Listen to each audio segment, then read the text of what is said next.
छात्रों, आज की कक्षा का मुख्य विषय है भीड़ में खोया आदमी निबंध, जिसे लिखा है लीलाधर शर्मा पर्वतीय ने। यह निबंध मुख्यतः देश की बढ़ती हुई जनसंख्या से उत्पन्न समस्याएं और इन समस्याओं के कारण और बढ़ती हुई जनसंख्या के कारण देश में फैला हुआ प्रदूषण मुख्य विषय है। बढ़ती हुई जनसंख्या के कारण कौन कौन सी समस्याएं विकराल रूप से बढ़ती चली जा रही हैं और इन समस्याओं के समाधान में भागते दौड़ते मनुष्य किस तरह से त्रस्त है, परेशान है। ऐसा लगता है कि वह अपने जीवन का आनंद, अपने जीवन का सुकून और अपने जीवन का परिचय खो चुका है। यही कारण है कि इस निबंध का शीर्षक है भीड़ में खोया आदमी। निबंध में कहानी है श्यामला कांत और श्यामला कांत के परिवार का, और श्यामला कांत के जीवन से जो सीख मिली है और यात्रा के दौरान लेखक को जिन समस्याओं का सामना करना पड़ा है, वह इसका मुख्य साक्ष्य है कि एक एक व्यक्ति को सजग हो जाने की आवश्यकता है। स्वयं लेखक ने अपने अनुभवों के आधार पर इस कहानी की रचना करी।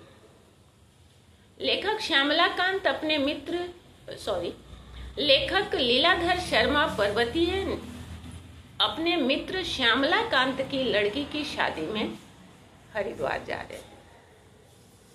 रिजर्वेशन के लिए, आरक्षण के लिए लंबी कतार लगी थी, उन्हें आरक्षण नहीं मिला। जाना आवश्यक था, इसलिए वो जब स्टेशन गए, गाड़ी रुकी तो चढ़ नहीं पाए। इतनी भीड़ थी कि लोग सामान की तरह एक दूसरे को अंदर में ठेल रहे थे, जैसे कोई सामान को अंदर ठेल करके डाला जाता है। वो चढ़ ही नहीं पाए तो उनके किसी सहयोगी ने उन्हें खिड़की के माध्यम से धक्का दे करके अंदर डाला। सोचिए किन परिस्थितियों में जी रहे हैं हम। जनसंख्या वृद्धि के कारण किस तरह की समस्याएं हैं कि अति आवश्यक है कहीं जाना, फिर भी हमें आरक्षण नहीं मिलता। हम ट्रेन पे सही तरीके से चढ़ नहीं पाते। इस धक्कम धुक्की में कौन गिर जाए, कौन मर जाए, कौन दुर्घटनाग्रस्त हो जाए, पता नहीं। इतने खतरे झेल कर मनुष्य सफर कर रहा है। इतना ही नहीं, ट्रेन के अंदर तो भीड़ है ही, जैसे आलू की बोरी भरी जाती है वैसे लोग भरे गए हैं। ट्रेन के ऊपर छत पर भी लोग यात्रा कर रहे हैं। अब सोचने की बात है कि यह यात्रा कितनी खतरनाक है। रेल की छत पर यात्रा करना मृत्यु को निमंत्रण देना है, फिर भी लोग कर रहे हैं क्योंकि आवश्यक है। बहुत आवश्यक रूप से किसी को कहीं जाना है तो इस खतरे को उठा करके वो यात्रा कर रहे हैं। ऐसा नहीं है कि हमारे यहाँ गाड़ियों की कमी है। आए दिन गाड़ियां बढ़ रही हैं, रेल मार्ग बढ़ रहे हैं, रेलों की संख्या बढ़ रही है, परंतु जनसंख्या उससे कहीं ज्यादा संख्या में बढ़ रही है, तो समस्याएं यथावत रह जाती हैं। दूसरी ओर जब वह लेखक पहुंचते हैं श्यामला कांत जी का घर ढूंढते ढूंढते बहुत मुश्किल से, तो देखते हैं कि बहुत संकीर्ण कमरे में वो परिवार रहता है, जहाँ सामान्य साधन की भी साधन भी बहुत मुश्किल से लोग एक दूसरे के लिए पूरे कर पाते हैं। उस कमरे में अकेले रहना भी बड़ा कठिन था, लेकिन उसमें 9 परिवार, श्यामला कांत, उनकी पत्नी और उनके 7 बच्चे। बड़ा लड़का दीनानाथ स्टेशन पर लेखक को लेने जाता है। बातचीत के दौरान पता चलता है कि उसने ग्रेजुएशन कब का पूरा कर चुका है, पर अभी तक बेरोजगार है। क्योंकि जब भी वो कहीं रोजगार के लिए आवेदन करता है, रोजगार कार्यालय में लंबी कतार लगती है और जब तक इसकी बारी आती है तब तक कहा जाता है कि अब तो सीट फुल हो चुका, जगह खाली नहीं है, अगली बार आना। करते करते कितने वर्ष बीत गए। पढ़ लिख लेने के बाद भी बेरोजगारी का दंश युवा वर्ग झेल रहा है। पत्नी, 2 बच्चे, ऐसा लगता है एनीमिया के शिकार हैं, बीमार हैं, सही तरह से पोषण नहीं मिल रहा है, सही मकान नहीं मिल रहे हैं। एक बेटा राशन लाने को जाता है, दिन भर लंबी लाइन में लगे होने के बावजूद भी वह खाली हाथ आता है, क्योंकि इतनी लंबी कतार थी कि उसके पहुंचते पहुंचते तक राशन खत्म हो जाता है। एक लड़का जाता है दर्जी की दुकान में कपड़े सिलाने के लिए, पर वहां पहले से कपड़ों का इतना बोझ है कि दर्जी लेने से ही मना कर देता है। तो ऐसी अनेक समस्याएं, हमारे पास सब कुछ होते हुए भी हम इन समस्याओं से जूझ रहे हैं। मकान की समस्या, दुकान की समस्या, रोजगार की समस्या, कह सकते हैं आर्थिक, सामाजिक, पारिवारिक, शारीरिक, शैक्षिक, हर प्रकार की समस्याओं का दंश झेलने के लिए मनुष्य विवश है। श्यामला कांत जी भी तो पढ़े लिखे थे, फिर भी उनका परिवार दुख, कष्ट और समस्याओं में रह रहा है। लेखक को बहुत दुख होता है, परंतु क्या इस दुख का कारण समाज है, परिवार है, सरकार है? सोचनीय विषय है, विचारणीय विषय है। कहानी सिर्फ श्यामला कांत के परिवार की नहीं है, ऐसे अनेक परिवार हैं जो इन समस्याओं से जूझ रहे हैं। यहाँ लेखक हमें विचार करने को कहता है, सोचने को कहता है, समझने को कहता है कि यह सिर्फ और सिर्फ आपकी गलती है। जनसंख्या वृद्धि का यह दुष्परिणाम है। हम चाहें तो अपनी जनसंख्या को सुनियोजित कर सकते हैं। अनियोजित परिवार, अनियोजित जनसंख्याएं हमेशा दुख का कारण होती है। अब आप सोचिए, घर में बच्चे कितने खुशहाली देते हैं, कितने सुंदर लगते हैं, कितने सुखद वातावरण होते हैं, परंतु वही बच्चे घर में दुख के कारण कब बन जाते हैं? बच्चे हैं, प्यारे हैं, सुंदर हैं, पर हम उन्हें भरपेट भोजन नहीं दे पा रहे हैं, उन्हें स्कूली शिक्षा नहीं दे पा रहे हैं, उन्हें वस्त्र नहीं दे पा रहे हैं, उनकी बीमारी का इलाज नहीं करा पा रहे हैं, और ना ही उन्हें सही पोषण दे पा रहे हैं। कुपोषण के शिकार बच्चे देश को कैसे सशक्त बना पाएंगे? व्यक्ति से परिवार होता है, परिवार से समाज होता है, समाज से राष्ट्र होता है। प्रत्येक व्यक्ति यदि अपने कर्तव्यों का ध्यान नहीं रखेगा, प्रत्येक व्यक्ति यदि जनसंख्या वृद्धि को नियंत्रित नहीं करेगा और श्यामला कांत की तरह शिक्षित होने के बावजूद भी अपने घर में बच्चों की फौज खड़ा करेगा, तो एक दिन ऐसा आएगा कि इस जनसंख्या वृद्धि में हम सभी खो जाएंगे। कहानी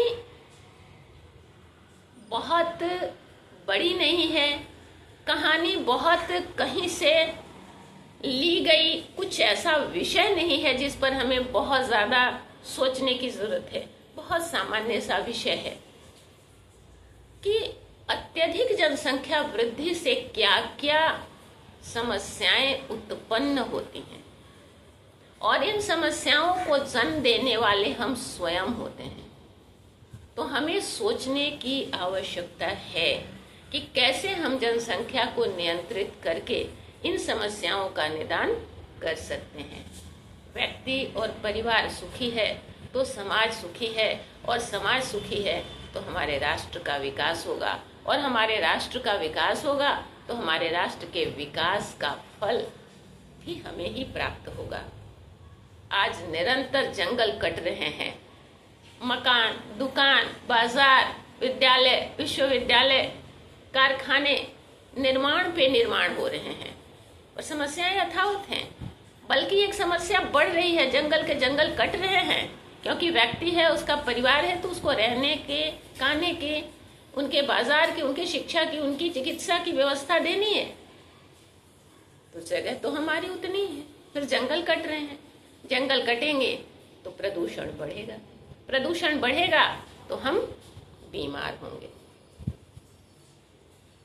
तो हमें और आपको सोचने का संदेश देता है लेखक कि विचारिए और अपनी जनसंख्या को नियोजित करिए। नियोजित जनसंख्या का राष्ट्र सुखी और संपन्न होगा।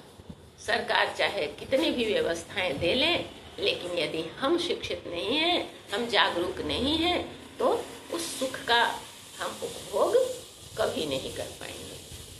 तो यह तो सारांश है निबंध का, कहानी का। अब परीक्षोपयोगी हम इसको किस तरह से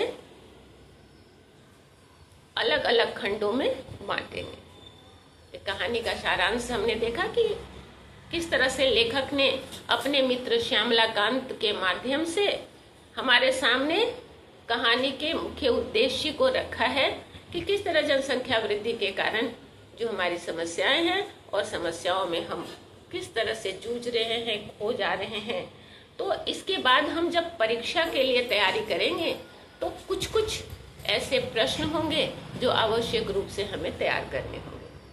सबसे पहले लेखक का परिचय, कहानी के मुख्य बिंदुओं को रेखांकित करना, कहानी में कितने पात्र हैं उन पात्रों के नाम और उनका परिचय रेखांकित करना, अपनी नोटबुक में उसे लिखना, किन किन पात्रों को किन किन समस्याओं का सामना करना पड़ा और क्यों करना पड़ा, इस बात को भी हमें उद्धृत करना होगा।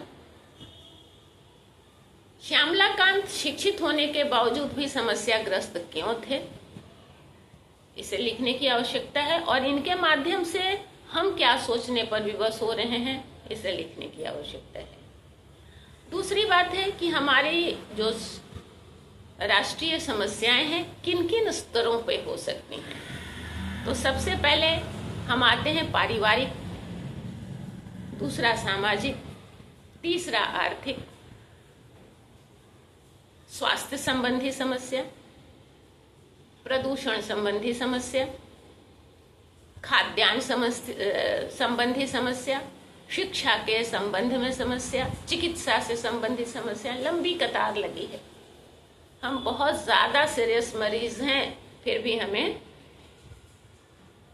जल्दी ना तो अस्पताल में जगह मिलती है और न जल्दी डॉक्टर से मुलाकात होती है और हम मृत्यु की गोद में चले जाते हैं। तो इन सारी समस्याओं को हम अलग अलग बिंदुओं में बांटेंगे, अलग अलग खंडों में बांटेंगे और उन्हें हम कहानी के आधार के साथ साथ हम सामने से देख रहे हैं कि सामाजिक रूप से ये समस्याएं किस तरह से विकराल हो रही हैं, उसे हम समझ करके लिखेंगे और उदाहरण अपनी पुस्तक से देंगे, श्यामलाकांत से देंगे।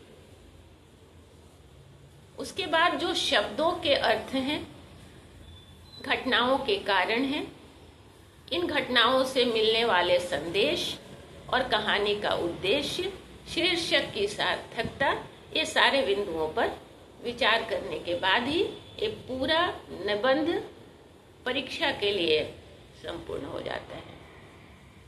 तो आज के लिए हम सिर्फ आपसे ये कहने आए हैं कि सिर्फ कहानी को पढ़ना और परीक्षा के लिए लिखने की आवश्यकता नहीं है, बल्कि श्यामलाकांत से जीवन में कुछ सीखने की आवश्यकता है। हम, क्योंकि साहित्य समाज का दर्पण होता है, समाज का प्रेरक तत्व होता है, हम इससे बहुत कुछ सीखते हैं। एक बात और मैं फिर से आपको याद दिला दूं, चैनल को आप सब्सक्राइब करिए, अपने प्रश्नों को हम तक पहुंचाइए, मैं आपके साथ हूं। आपके प्रश्नों पर अवश्य विचार किए जाएंगे। प्रश्नों के उत्तर हम आपको लिखित रूप से भी दे सकते हैं और मौखिक रूप से बता सकते हैं। आज के लिए इतना ही, फिर मिलते हैं। और एक बात यह कहते हुए कि आप चैनल को सब्सक्राइब अवश्य करिए ताकि मेरी मेहनत भी सार्थक हो और हमें प्रसन्नता हो कि हम आपके साथ जुड़े हुए हैं।